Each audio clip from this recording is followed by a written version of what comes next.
31,000 feet over the Mediterranean, a B-52 bomber eases in behind a tanker for the second refueling of the morning, and for a few seconds, everything about this is completely routine. Getting fuel into a bomber at that altitude means flying two aircraft close enough to touch.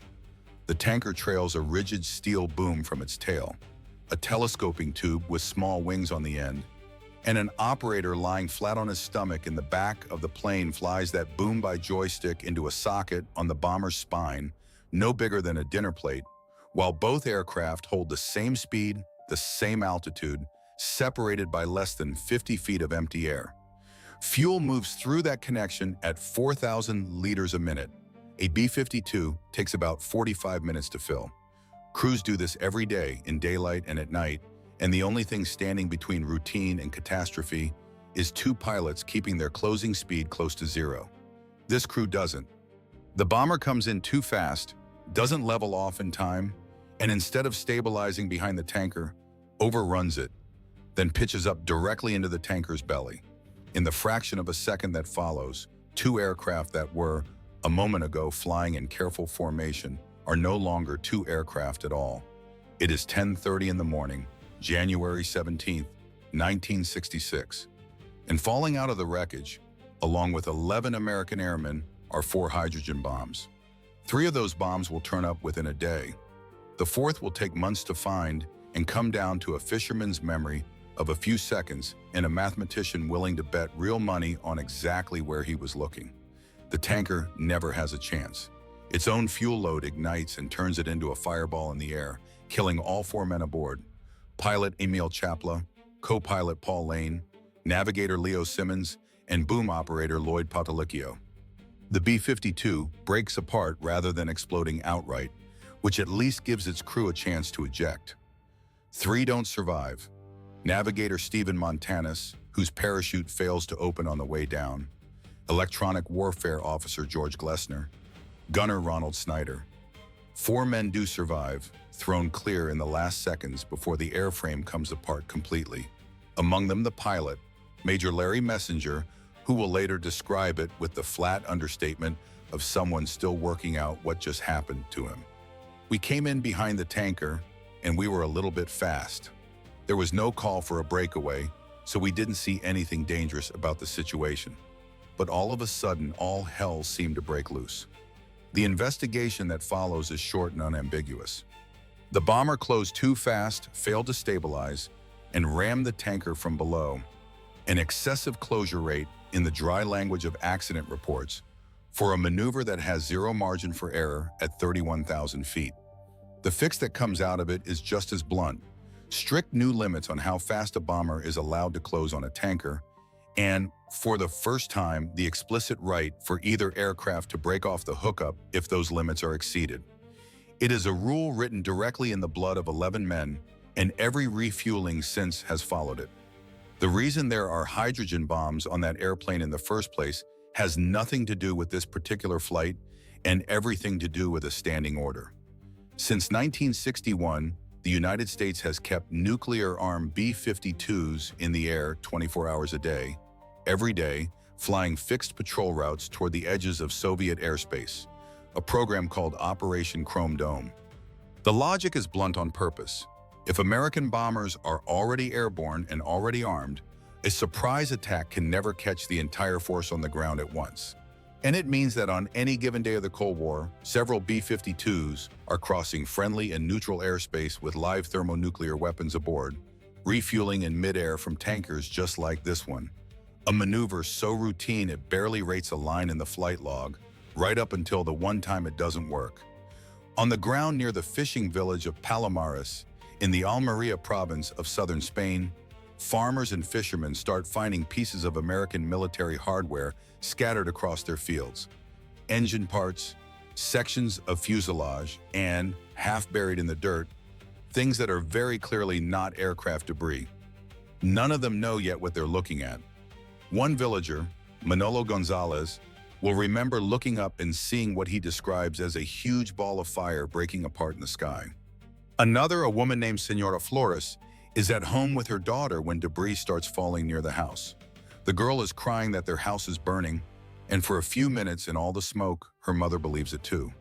Nobody in Palomares has been told what a B-52 on Chrome Dome patrol actually carries.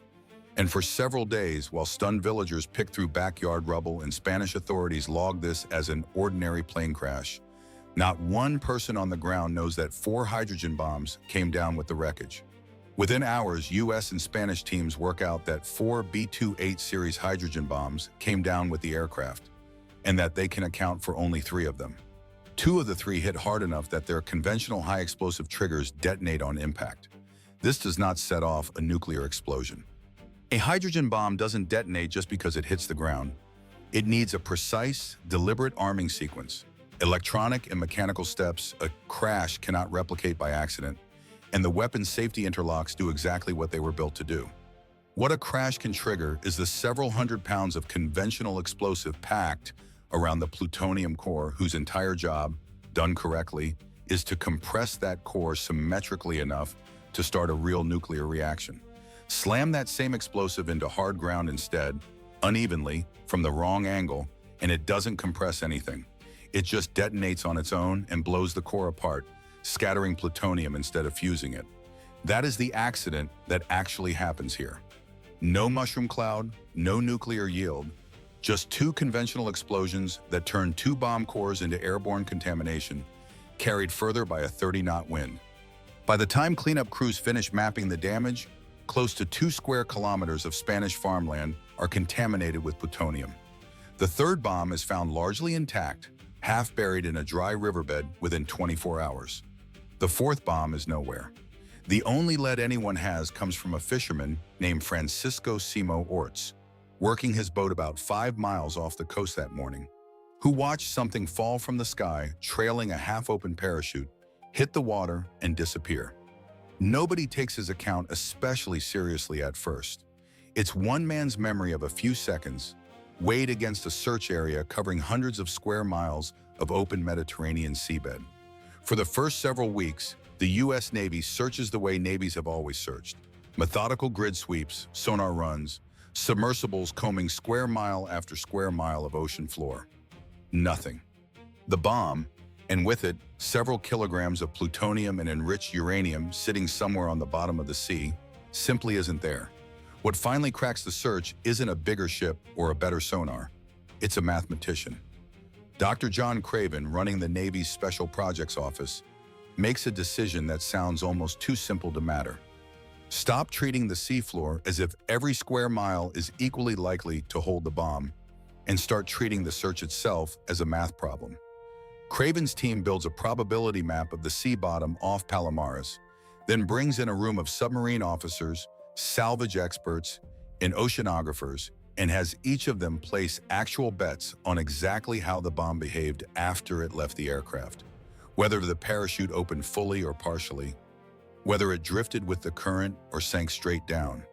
Every guess becomes a number, and every number gets folded into a single evolving map using Bayes' theorem, a 200-year-old piece of probability math built to do one thing extremely well: tell you exactly how much to update your beliefs once new evidence arrives.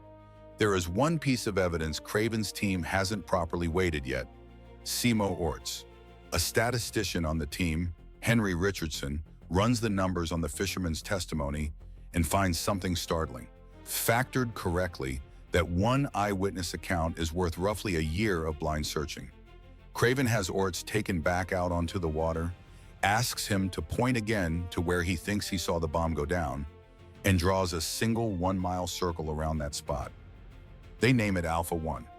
On March 17th, exactly 2 months after the crash, the deep submergence vehicle Alvin finds the bomb sitting on the seafloor at just under 3,000 feet, inside that 1-mile circle, almost exactly where a shrimp fisherman said it would be. Alvin is barely 23 feet long, a 2-year-old experimental submersible built to carry a pilot and 2 observers into water that swallows sunlight completely within a few hundred feet, running on batteries with only a few hours of endurance before it has to surface and recharge. A genuinely new piece of technology, sent to do a job nobody had asked deep-sea submersibles to do before. Recovery turns out to be its own ordeal. The first attempt to bring the bomb up fails, and it tumbles back down the slope of the seabed and disappears again. It takes Alvin more than 2 weeks to relocate it on April 2nd. 5 days after that, an unmanned recovery vehicle called CURV snags its own tow line in the bomb's tangled parachute cords. An accident that turns out to be exactly what makes the recovery work, letting the crew winch bomb and vehicle up together to a depth Navy divers can reach. They hook cables to the casing, and on April 7th, 80 days after it fell out of the sky, the fourth bomb breaks the surface of the Mediterranean and is hoisted aboard the salvage ship USS Petrel. The sea search runs 80 days. On land, a parallel operation is already well underway. The U.S. military has moved well over 1,000 soldiers into a base camp outside Palomares. Under an emergency response plan, the Air Force calls, without irony, Operation Broken Arrow, the standing name for any accident involving a lost or damaged nuclear weapon. Troops walk the contaminated fields in coveralls for more than 45 days, mapping plutonium levels acre by acre, before the actual soil removal even begins. Back on shore, the story has become a diplomatic crisis of its own, and for the first 6 weeks, the U.S. government's public position is that nothing is even missing. Standard Cold War doctrine is to neither confirm nor deny the presence of nuclear weapons anywhere, and Washington holds that line even as reporters from half a dozen countries are camped outside a Spanish fishing village, watching American warships drag the seafloor in plain view. It isn't until March 2nd that officials finally admit a weapon is unaccounted for in the Mediterranean, an admission that is its own public relations disaster, and exactly the reason that 6 days later, the Spanish tourism minister and the American ambassador go looking for a beach in a bank of cameras. Spain's economy leans hard on tourism, and word that an American hydrogen bomb accident has scattered plutonium across the Spanish countryside is not good for business. So on March 8th, more than a week before the missing bomb is even found, Spain's Minister of Information and Tourism, Manuel Fraga Iribarne, wades into the water off Palomares Beach in swim trunks, alongside the American ambassador to Spain, Angier Biddle Duke, in front of a bank of cameras. If this is radioactivity, Duke tells reporters, I love it. The photograph runs in newspapers worldwide. It is, by any measure, a successful piece of theater, reassuring, photogenic, and entirely disconnected from what's actually happening a few hundred yards inland, where American servicemen in cloth coveralls and paper masks are shoveling contaminated topsoil into steel drums by hand. It lands on an already uneasy relationship. Spain has hosted American air bases since 1953 under a Cold War pact Franco can't afford to cancel, and the cost is real enough that 4 years later, in 1970, the two countries rewrite that defense agreement to answer the anger Palomares left behind. Roughly 1,400 tons of contaminated soil and vegetation eventually get shipped across the Atlantic and buried at a nuclear waste site on the Savannah River in South Carolina. The men who did the actual digging weren't always given respirators, and decades later, a number of them would develop cancers and blood disorders they trace directly back to those weeks in the fields.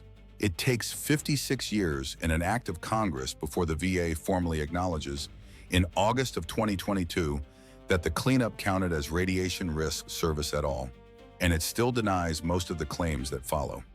The local economy pays too.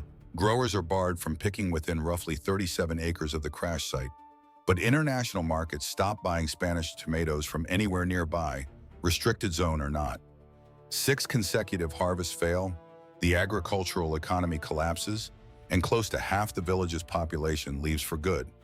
Starting in 1966, an annual health monitoring program has tracked more than 1,000 residents ever since, still running today, still finding no illness it can conclusively link to the exposure.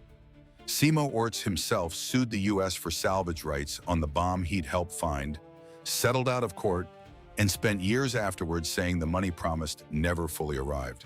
Palomares does end one thing outright. 2 years later, in January 1968, another Chrome Dome B-52, carrying 4 more hydrogen bombs, catches fire and crashes on the sea ice near Thule Air Base in Greenland. A second broken arrow inside 3 years, this one scattering wreckage across a frozen landscape instead of a farming village. The morning after, the Air Force grounds the program for good. After 7 years and thousands of flights, American bombers stopped carrying live nuclear weapons on continuous airborne patrol. From that point on, they wait armed on the runway instead of armed in the sky. Alvin doesn't fade back into obscurity either. Barely 2 years old when it finds a hydrogen bomb nothing else can locate, the little 3-person submersible goes on to a career most research vessels never get close to, discovering the first known deep-sea hydrothermal vents off the Galapagos Islands in 1977, then diving to the wreck of the Titanic itself in 1986, the first human eyes on that ship since it sank in 1912. But the thing that actually outlives Chrome Dome, the thing that quietly changes how the world searches for what it's lost, is the math. Craven's Bayesian search method gets reused almost exactly as built 2 years later, when the Navy applies it to find the wreckage of the submarine USS Scorpion. It gets reused again more than 4 decades after that, when investigators searching for the flight recorders of Air France 447, lost in the Atlantic in 2009, turn to that same statistical lineage to narrow a search zone the size of a small country down to a few productive square miles. Today, a version of that same probability method is built directly into the search and rescue planning software the U.S. Coast Guard runs on every water rescue it launches.